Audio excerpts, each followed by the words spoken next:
Welcome in, everybody, to Fantasy Pros MLB. This is Leading Off Live, brought to you by PrizePicks. Sign up today with the promo code Leading Off when you join the PrizePicks. It's me, Joey P.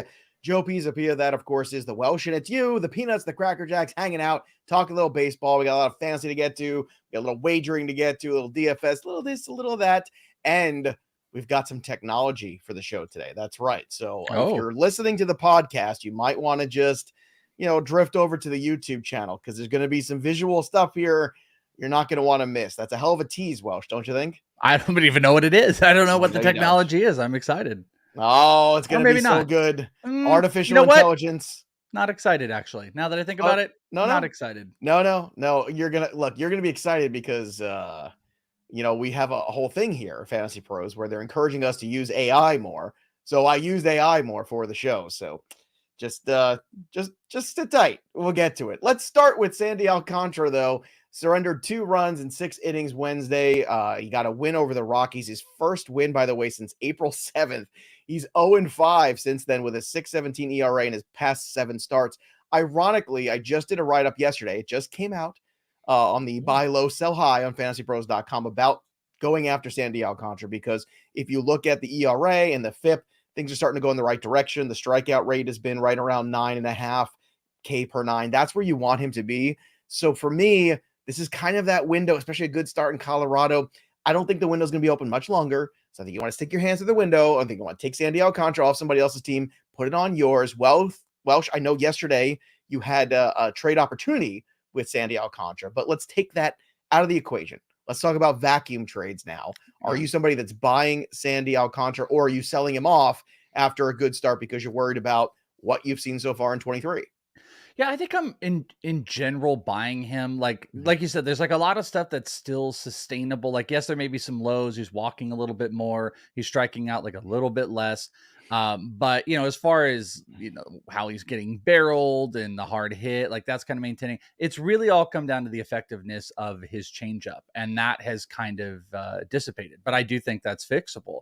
I want to say, let me pull it up here. So last year, the changeup had a 145 batting average against, with a 169 expected batting average. He threw that the most of any pitch, 27%, almost 28%. This year, the changeup, a 327 batting average, 327 with even a 244. So you can see even the gap, even if like the expected batting average against a changeup is higher than it was last year, there's almost a full 100-point gap between where it currently is and where it should be. So he's just kind of lost the feel this year for the changeup. And of course, I believe that's going to be able to be rectified once he has a better feel, better grip. Maybe it's just a different arm angle and or release point or something like that. But he's throwing a little bit less because you can see he's uncomfortable with it. So I think that's fixable. I don't see any other insane big worries. And he's probably going to start rattling off 7 or 8 inning games once we get into the summer. So, yeah, I think it's a pretty decent buy. I want to give some love to a player that I don't think we've talked about since the beginning of the season. At least I don't recall it. Riley Greene, 2-4 with a homer, 2 runs scored. Quietly, the Tigers have been competitive this year. 22-year-old outfielder is, looking pretty good last year. A lot of struggles. This is sophomore season where typically you do struggle if you had a good year, but it wasn't a great rookie year for Riley Greene. But here's the slash, Welsh. It's 291, a 352 OBP with a 434 slugging percentage. He's got 5 homers, 5 stolen bases. So, technically you're looking at potentially like a 15-15 kind of player. If he can hit 290 the rest of the year, that would be tremendous. But this is another one of these reclamation prospects. It's the theme of 2023, right? Where it's just reclamation project after reclamation project of these guys that didn't live up to their hype. Is Riley Greene another one of those where you're starting to buy into what you're seeing here early in the year? Because it looks pretty good. 100%. I actually was just doing like random stat stuff last night, just kind of going through, looking at splits and looking at fun things. And I happened upon May, and I went into hitters. Riley Greene, it has a top 10 WRC plus in May at outfield, and he has the 11th best WAR of any player, so wins above replacement, how good he's been. Projections have him as like a I think it's like 17-12. That's kind of how like the bat X would end up putting him. But I really, really believe with the strides that he's making that this could be like a 2010, 2012, even maybe even 2015 type of guy. Because as you would expect, as we would talk about on here, sometimes annoyingly, but like all the expected stats, they're underlining great. His barrel percentage is up. He's hitting the ball harder. His average exit velocity is 2 miles per hour harder. So he's just making better decisions, more quality decisions. And I think he's moving up from being like this fringy, like, fifth outfielder to, I don't know, like a much bigger stable. Cause he's also going to be hitting like 2 or 3 for that lineup. Runs an RBI. That's another good point. But 2015 is on my mind for Riley, and I'm a big buy. Yeah, I agree. I think this is a good opportunity where I just don't feel like anybody's talking about it. And shame on us for not really acknowledging it sooner. Marcus Stroman, of course, went out and stuck it to the Mets yesterday. He's tossed 8 innings of 2-run baseball. He's got an ERA under 3 right now, 2.95, 1.09 WHIP, 54 Ks in 64 innings. He's never been a K per 9 stud, Stroman, but he's been oddly good this year. Now, we've seen some good runs from Stroman in the past, and then we've seen the bad runs as well. So what do you make of Stroman's season so far? Because an ERA under 3 at this juncture in the season, as we're getting close to the end of May, is certainly something I think to acknowledge. What do you think about Stroman here being able to possibly sustain this run that he's been on with Chicago? What's interesting, and it happened early on, and maybe I'm just crazy, but one of the things we saw in his pitch mix, I guess I'm looking through like the different definitions of it. Mm-hmm. At one point, there was a talk that he was throwing more of a sweeper, but Baseball Savant has now designated as a slurve, which is what he was throwing last year. So the biggest changes you've seen is like a slight downtick in a cutter. Oh, it's a split finger. Yeah, he's really out of the split finger, which or no, I guess that's what he cut last year. Regardless of a point, slutter. I mean, it's getting close to it. But either way, I mean, by the way, you've talked yourself in circles about it. Let's just call it a slutter. It's one of those things I'm staring at and I'm like, why is this all just like not like fully registering in my brain of what he's done? But it's been a cutter a little bit more. Either way, what I'm getting at is like that slurve, or however it was called, as a sweeper. It's just been more effective this year. The whiff rate is up to almost 35%. And that's why he's gotten some more Ks, throwing a few more strikes. I think the pitch mix has helped him. Yeah, he's been solid. I think he's like stabilizing a little bit. So he's not in the early parts of the year. It was like, holy crap. Pablo Lopez and Joe Ryan and Marcus Stroman, they're all changing. Stroman's come back down. I'm into it. I think he's a guy that you don't have to like stream. You can hold on to. There you go. Bryce Elder has been terrific. Another good start for him. He's got his ERA now at 2.01. This is actually in that same piece that I was talking about on Fantasy Pros that's out there right now. I know Wonky contributes, Mayor contributes, I contribute to it. Sometimes Welsh does too, the buy low, sell high stuff. Yeah. And I'm looking at Elder and just like, I just don't know how long we can sustain this. And I like Bryce Elder as a pitcher and you love his environment. I just wonder if you can get somebody to maybe overpay for him, because 2 months of what Bryce Elder's given you has been spectacular. I just don't know if we're going to get 4 more months of this. I think it's a hard sell there. So even if he just kind of regresses a little bit, he still could be a good pitcher, but I want to kick the tires on the value now and see just how high I can sell him off of what he's done so far. It's not that I'm looking to desperately unload him, but I want to see what the value is on the market.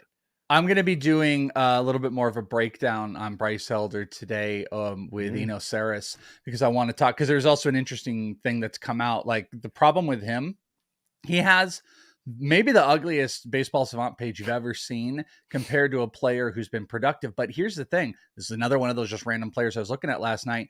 The slider has completely changed his game. And actually, this is what I like about Bryce Elder, because I've never been a Bryce Elder guy. His slider is his most used pitch. Last year, threw it 26% of the time. This year, 38% of the time. We've seen this be so effective with so many players. Oviedo, Hunter Greene kind of changed who he was as a pitcher doing that. And the thing that's so unique about it for Bryce Elder is he's throwing it for strikes. It's an over 50% zone percentage. So that means this guy can throw not just a slider across the zone. There's lots of guys that have these like 20-something% slider zone percentage because they're just throwing it across, getting whiffs. Now this guy can get it in the zone. He can get called strikes because he can throw it for a strike at any time, and it's his number one pitch. And that just makes your other pitches more effective. And he's been living off of that slider. I think it's going to be pretty hard to sustain because like maybe we're just wrapped into our little world, but like when you're bottom 10% in like everything, hard hit, spin rate, whatever it is, fastball, it's gonna come back around. Velocity. Yeah, it will come back in maybe a weird way, but I just don't know if there's any value. Like, who the hell's buying Bryce Elder for I don't what? know. I think people that have huge injuries and pitchers. I think people who have Corbin Burns and are really panicking. I mean, you never know. I mean, you could put. I mean, it gets to a point in the season when we get to June where people start making some hard decisions on guys that have underperformed. If you put Elder in a deal with another pitcher for Alcantara or a big time hitter, I wonder if you can get that deal done. I mean, think of what Sandy's done to your ERA this year. And Elder looks like a really good buy. I mean, maybe like he's lower that ERA here.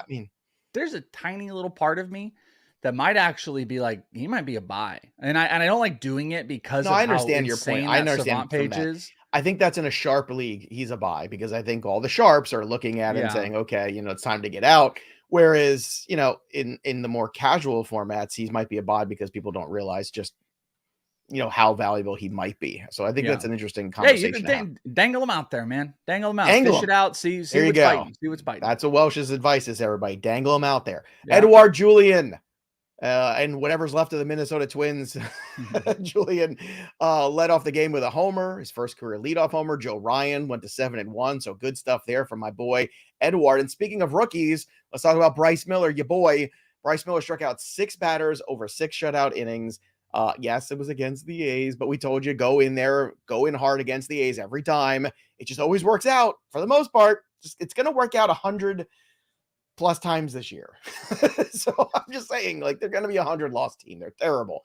But what an incredible start. A 1.15 ERA, a 0.51 whip, 28 strikeouts in 31 innings. He's got the Yankees in his next start in Seattle on Monday. So that'll be fun to watch. Zach Neto, 3 for 3 with a home run. So a little exciting for him. He's been relatively quiet since getting a little publicity with his call up. But you look at the slash, 266, 333, 411. Now, Mickey Moniak, our best friend, is sitting today for apparently the All-Star sitting. He's sitting today, which I don't know why. It's like, do the Angels not want to win baseball games? I don't understand. I mean, this is when you are, you know what it is? This is it, Trout. This is when you are too loyal to the veterans. This is what happens. It's like, okay, Taylor Ward, I don't want to have him sit too many days. Is Taylor Ward in too? I believe he is. Taylor Ward? Why'd you put Rick Ankiel back out there? You're putting Taylor Ward in over Mickey Moniak. Oh my God. The chat must be livid that Taylor Ward's playing. They should be. Eduardo Salazar from AAA getting called up by the Reds. This year, in 17 innings, he got 25 strikeouts, 3 walks, 0.51 ERA, 0.96 whip. Is this a guy that can help you with ratios in some of those deeper leagues potentially?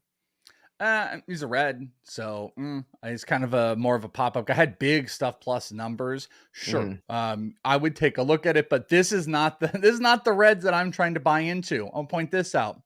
And I talked about it on CBS last night. Andrew Abbott for the Reds, 21 swing and whiffs last night. I mean, everyone's like, oh, AA. I don't know. AA kind of inflated him. He had 21 swing and whiffs in that game, and he had 9 strikeouts. I believe it's like 4 of his 5 AAA or 5 of his 6 AAA starts. He's had 7+ strikeouts. Andrew Abbott's the guy that I'm looking for. The guys like Salazar, that it's more like bullpenny type of stuff. Like I'd be very right. That's what I mean. Like we're talking about ratios, some extra strikeouts, maybe some holds you get for him. That's why I bring him up because those hold would make me pick him up. It would make me like maybe speculate, but like I'm gonna say no. But I do that sometimes. I'm just like, no, Mickey Moniak. He's also in the rookie, Matthew Liberatore is going to start on Friday, which is no surprise because guess what? Steven Matz crapped the bed again, so no surprise there. This could be an interesting thing to watch today. Danny Jansen was removed from Wednesday's game. He had the groin tightness. He's going the MRI route today. That's never a good thing typically. So I imagine he's going on the IL, which means Kirk is going to be catching again. Now, when you have Kirk and Manoah together, it hasn't been great this year.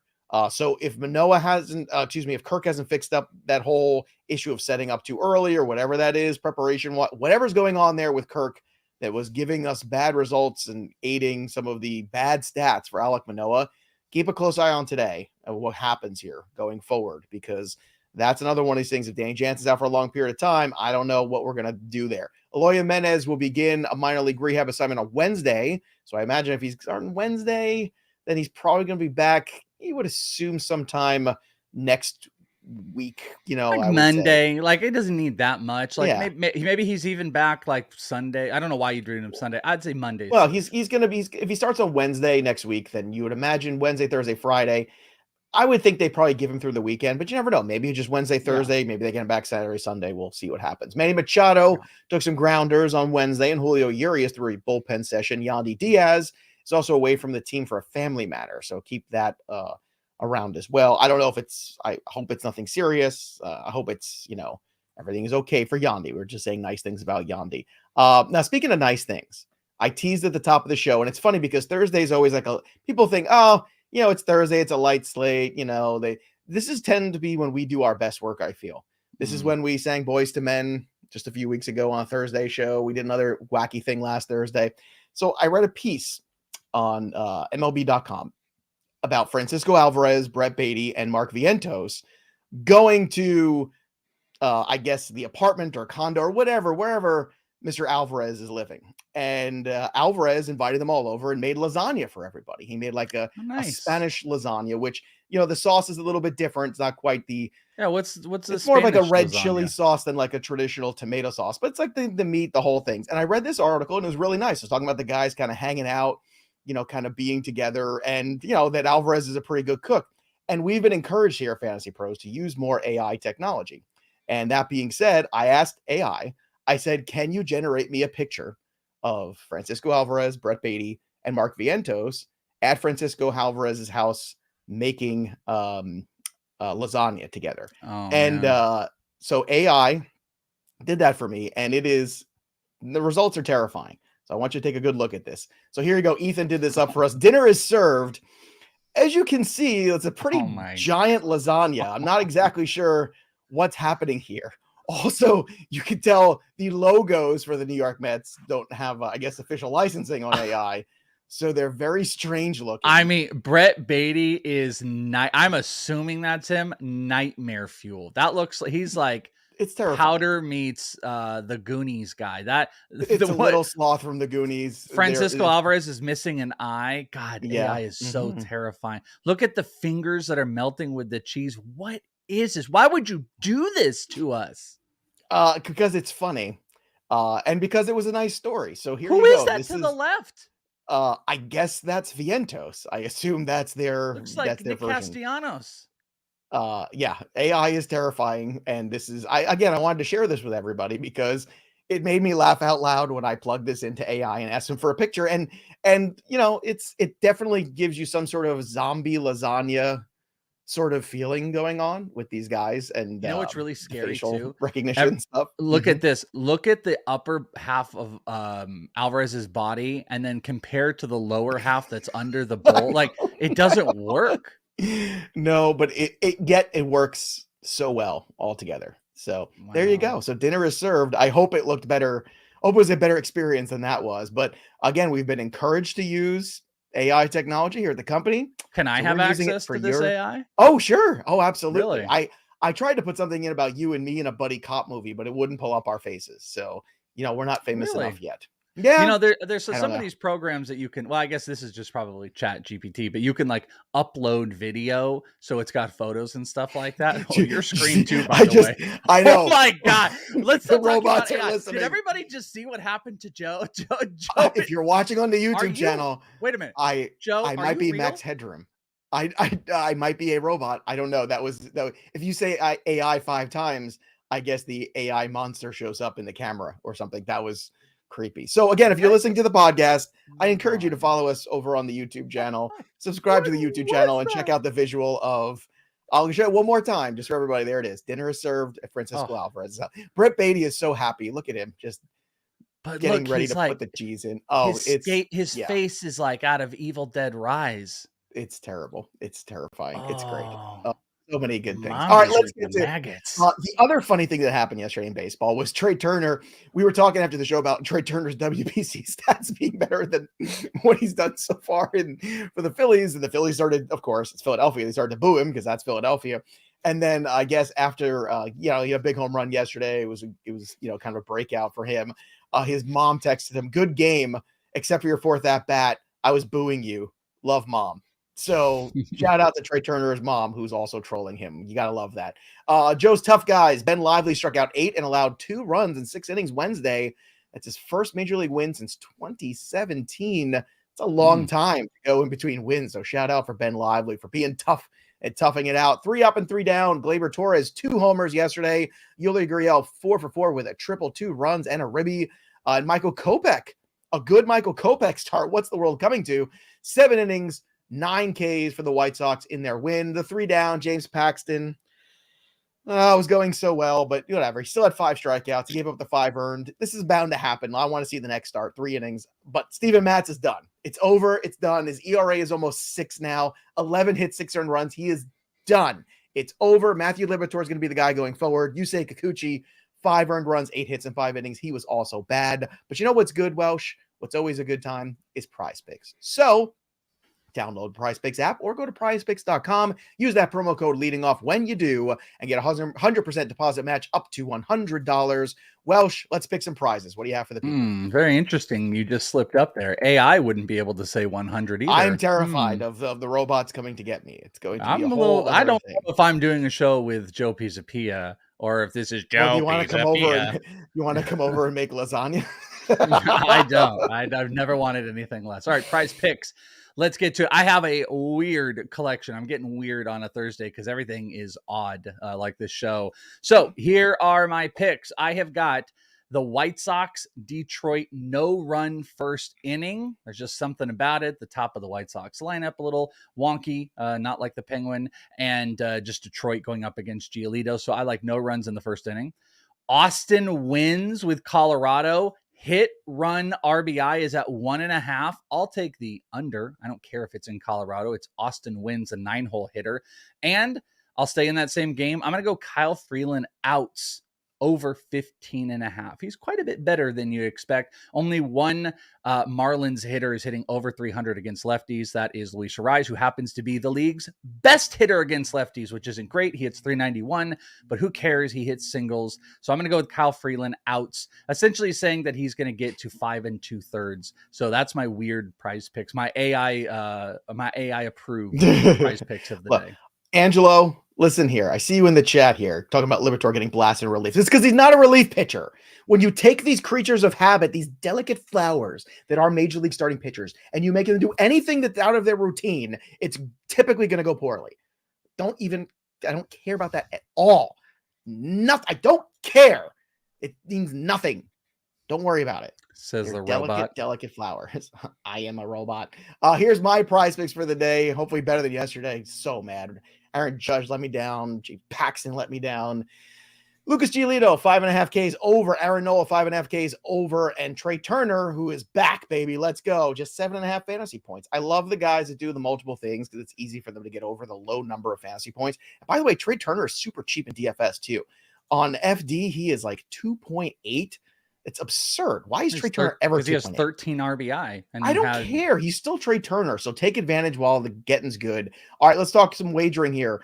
Now that St. Louis has sat everybody, go jump on the Reds before that line changes anymore. It's already by the down way, to plus screwed 110. me. I made a bet last night for the team total runs for the Cardinals. I'm like, oh, I love this. And then this morning when the bet was already set, they're like, no Goldie, no Arenado. Nothing. They're all going to play AI people. So Toronto plus 130 on the money line. Washington plus 158. If you put Toronto and Washington together with the very heavily favored Mariners and Logan Gilbert against the terrible, awful A's, you get 7-1 in that little parlay. So bet them separately, throw the Mariners in there in a parlay, bet them all together. You could do a unit on each of these 3 things. And if everything hits, guess what? You're going to have a nice day. It's going to be a really fun day. Welsh, what do you have on the betting line today? Man, betting is so wild too, by the way. Just pointing out, a couple of people were talking about my bets yesterday because I was perfect yesterday. I had an incredible, amazing day. Yet the day before I was 0 for. I was like 0 for 3, 0 for 4, missed all of them. And then yesterday I hit all of them. Betting is such a weird ride where you guys get pissed and happy and all that type of stuff. So hopefully we can keep you on the happy side. Today, again, I don't like a lot of the stuff. I loved the Cardinals one, but I wasn't bringing it here because it started when we started. So I'm going with the Yankees and Baltimore Orioles over, total game over, just 9 runs over. Kind of like that one pitching matchup on both sides, I think is, hittable. I've got a hit parlay Juan Soto and Aaron Judge both to get one hit. It's essentially even money, minus 104. And sticking with that, I'm going with the San Diego first 5 team total runs. It's minus 110. It's 2.5. So it's essentially the Padres got to score 3 runs through the first 5 going up against Jake Irvin. And I'm going to make that bet. I like Juan Soto a lot today in there to maybe put that up. So if you want to go total bases, I do that too. But those are my bets.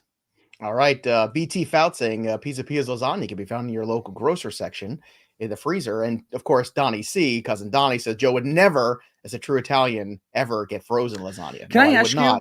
Yes, this brings up an interesting thing. Mm-hmm. So like Barstool, they like all their like personalities and stuff. They're all just like doing foods, like they're like pizza and they're like a coffee and all this type of stuff. If you got to the popularity point, what would be the thing that you would have? Well, would it be lasagna? As somebody who makes homemade pizza and the dough from scratch and everything, I would actually be able to give you informed pizza reviews. Pizza Pia's pizza pies? Is that yeah, I mean, Joey's pizza, a piece of pizza. I don't know, something like that. But, you know, and I love when everybody figures that out for the first time, as if I've never heard that my entire life. That's always my favorite. Yeah. But yes, I'm very qualified for that. I'd be very qualified for ice cream tastings because I think I have a pretty good palate. Now, lasagna is a pain in the ass to make. It's something that it's very laborious. It takes a long time. It's a whole process. I only do it at Christmas. And it's funny because cousin Donnie's sister, when she comes over after Christmas, like the day or two after with all her kids, and we do like, you know, because we're Italian, we have like 4 or 5 Christmases because you got to see everybody at some point. I always make 2 lasagnas, one for Christmas Day and then one for whatever the other company coming that week. So it's a whole day event when you make lasagna. And my lasagna is outstanding. Awful. Okay. Yeah, I was just curious. So Joe's piece of pizza. I would be very qualified for pizza reviews. I would be very qualified, I think, for burger reviews too. I'm a definitely burger connoisseur. Okay, well, I wasn't going to review. I just like, what would be your product? Like your product. So, but it would be a pizza. So look out for it in the future. Yeah, I do some excellent pizza work, and I do them on the grill in the summertime too, because you get that nice crust on the grill. You flip it over, then you dress it. Boom. You know what we would do? There's a lot of streamers, fantastic. Like video game streamers, like they just play video games, and all of a sudden, out of nowhere, they'll do what's called like a cooking stream, and they'll bring their camera in. So you need. My daughter just told me yesterday when we were making a banana bread. She's like, "You should do a cooking show." She's like, "You'd be very fun on a cooking show." And you know what? Pros. Maybe that's what we'll do. LFP cooking show. Get that stream going. All right, cooking with Joey P. You know what else is cooking right now? Do you? Come on, Welsh. I have no idea where you're going. Sorare is cooking right now. Come on, Welsh. FantasyPros.com/collect. Go start playing right now. Just stop what you're doing. Go play this revolutionary free-to-play fantasy baseball game with officially licensed digital cards. You buy, you sell, you trade, you make your lineups, you compete against other people. FantasyPros.com/collect. And when you go sign up at Sorare, join our FantasyPros.com/leading-off-league. Welsh, in terms of DFS today, Logan Gilbert, 10.6 slam dunk. Just slam dunk it, baby. Yep. Just like Bryce Miller yesterday. Just keep doing it. Lucas Giolito at 10K is also interesting if you want to just have a little differential. If you're playing 5 lineups, I would do 3 Logan Gilberts, 1 Lucas Giolito, and then an Aaron Nola at 9.7 and just go up somewhere else for some hitting. White Sox, Phillies, Cubs. That's where I'm looking for offense today because Carlos Carrasco stinks too. Value plays. Tim Anderson, 2.8. Trey Turner, 2.8. And Matt Mervis, 2.6. Again, Carlos Carrasco stinks. You go out there. Maybe I'm crazy, but as long as the Orioles are still playing the Yankees, I'm still going to go with Aaron Judge. It was not fruitful yesterday. I don't care. I'm going to stick to it. If we look at the home run board, we've got Primetime up at 19, still BHB at 18, and Razor at 18. Razor's doing a good job. No Welsh yet. He was there for like a hot minute. What'd you hear yesterday, too? I was like, man, I really want to take Jorge Soler, but I'm going to take stupid Christian Walker, and Soler hit a bomb. Yeah, I thought that was a weird one. I was surprised you went Christian Walker on that one. So, all right. Who are you taking today? That's all that matters. All right. Well, I'm going to go with Juan Soto. Juan Soto, just under 300 batting average against righties. Jake Irvin gave up a couple homers in his last start. Juan Soto's been heating up. So I was originally, but the show was going early, I would have picked one of these Cardinals that are all sitting. So I'm going to go with Nolan Gorman specifically. But I'm going to go with Juan Soto for my home run call today. Please, oh please, Juan Soto. Here, I can try to show you this. This is the Joe Pizzapia signature pie straight from my grill. This is a sausage and pepper, yellow and orange only. I don't really care for the red or the green all that much. With the different kinds of sausage, that's straight off the Joey P grill. That AI, that cheese doesn't look real. The cheese is real. You got the regular mozzarella, but you also got some some fresh Parmesan on top. You got a little of the provolone too. You do all different cheeses on this because you want a sharper kind of cheese. So there you go. There's the Joey P signature. If AI Brett Beatty comes into that picture, I am going to scream. You know those like jump scare games that all these kids like now? It's like Five Nights at Freddy's. Like that, we could use that for a jump scare game of just pizza. Just Brett Beatty comes out and he's like, and you know, it's like I guess it's fun. It's a fun show here. We do a little baseball, a little cooking, a little all those things. And if you haven't already made your home run calls, go out there. Look, if you missed April and May, I don't know what to tell you, but June's going to be a new month. So sign up for our Discord, fantasypros.com/chat. The Discord is free. And if you go premium, again, you can either drop a comment below, you can subscribe to the channel. Maybe you'll be the winner of the 1-year free premium upgrade, or just don't wait. Go to fantasypros.com /premium and sign up today. That'll take you through the rest of baseball season with all the tools. It'll take you through football draft season, football season. You're going to want all these things going on, and then next baseball draft season. So it's a really good idea. And of course, don't forget to use my playbook. Download that for free too, and just make your life so much easier. Oh my God, my playbook is the greatest thing ever. Seriously. Like, our tools are just so much better than everybody else's, and it's just a fact. So go start using them, especially if you've been struggling. You know, if your season hasn't gone great, start using the tools, because the tool will help you get back on track. That's what they're there for. The trade charts there on fantasypros.com too. The rankings are up there. So many good things. And it was great. So this was a fun show today. A lot of food. I'm hungry now. We're going to little food, a little baseball, a little this, a little that. So we hope you had a good time. So that'll do it for us. But the story of the game goes on. For Welsh, I'm Joey P. We'll see you next time, kids. And we're going to leave you with a lasting image of the lasagna. Dinner is served, everybody. Yeah, AI taking over. Terrifying. See you later, kids. Ugh.